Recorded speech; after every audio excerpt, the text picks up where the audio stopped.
안녕하세요, 와트맨입니다. 구독과 좋아요 부탁드립니다. 독일, 영국, 미국, 호주, 덴마크 등 세계 많은 나라가 한국의 드라이브 스루를 도입하여 운영 중에 있습니다. K-팝, K-드라마, K-푸드에 이어 드라이브 스루가 새로운 한류가 되었습니다. 해외 거대 커뮤니티에 올라온 한 게시물은 5만 건이 넘는 조회수를 기록하며 인기를 얻고 있는데요. 한국은 6시간 안에 결과를 얻고 하루에 2만 명을 테스트할 수 있는 인프라를 개발했다. 그들은 17일 만에 그것을 해냈다. 우리가 할 일은 그것을 카피하는 것이다. 라는 시카고 국제문제협의회 사장 이보 달더의 트위터의 내용을 알리는 글이었습니다. 많은 사람들이 관심을 보이는 가운데 한국은 제조의 허브인데 미국은 그렇지 않다. 유럽도 마찬가지. 텍사스는 한국보다 7배 더 큰데 인구는 2,900명으로 인구 밀도는 낮다. 한국은 우리보다 50배 많은 병원이 있고 시민들의 자발적인 참여도 대단하다는 댓글이 달리며 한국의 노하우를 현지화하기 위한 의견을 개진하고 있습니다. 트럼프 대통령의 비상사태 선언이 있었던 지난주 미국의 도입이 본격화된 드라이브 스루는 마이애미, 플로리다, 조지아, 뉴욕, 텍사스 등 다양한 지역에서 빠르게 활동을 시작하고 있습니다. 초기라서 그런지 문제도 많이 발생하는 모양인데요. 검사를 받기 위해 몰려든 사람들이 장사진을 치며 몇 시간을 기다려도 테스트를 받지 못하고 돌아서는 인원들이 속출하고 있습니다. 의료 당국은 물품과 장비, 인력 부족을 호소하며 몰려든 수요를 제대로 소화하지 못하는 상태입니다.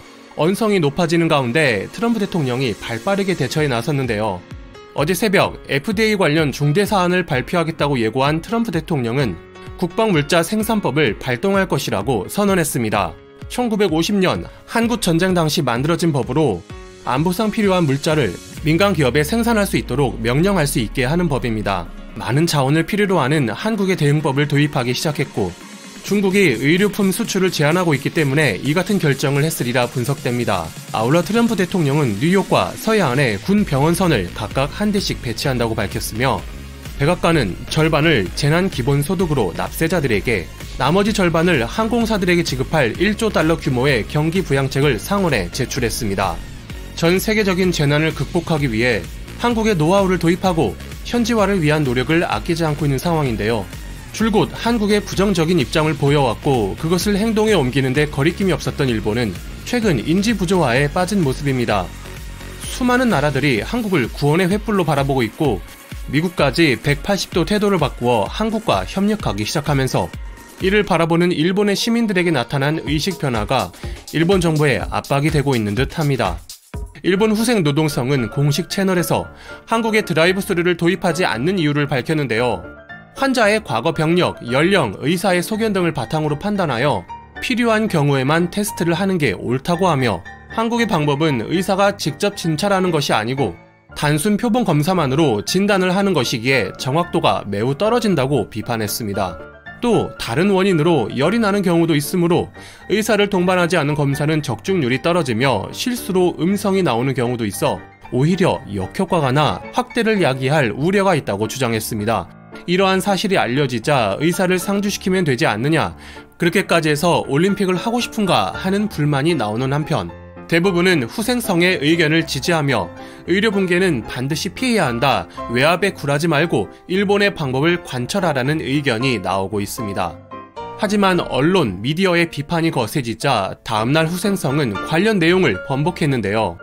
드라이브 스루 방식이 의사의 판단과 관계없이 진행되고 있다는 기존의 발언과는 달리 실제로 시행 중인 국가들에서는 문진표를 배부하고 있고 의사가 직접 테스트 필요 유무를 판단하고 있다고 내용을 정정한 것입니다. 전날 밝힌 입장 표명에서 드라이브 스루를 하지 않는 핵심 이유로 의사의 진단이 포함되어 있지 않다는 것이 논파당한 것인데요. 우리나라에서는 의사의 판단이 있을 경우에만 무료로 검사하고 선별센터에서도 의사의 진단이 이루어지고 있습니다. 이는 독일과 미국도 마찬가지입니다. 일이 커지자 후생성 장관이 국회에서 사과해야 한다는 여론이 커지고 있으며 장관은 참의원 예산위에서 드라이브 스루 도입을 부정하지 않는다고 태도를 바꾸었습니다.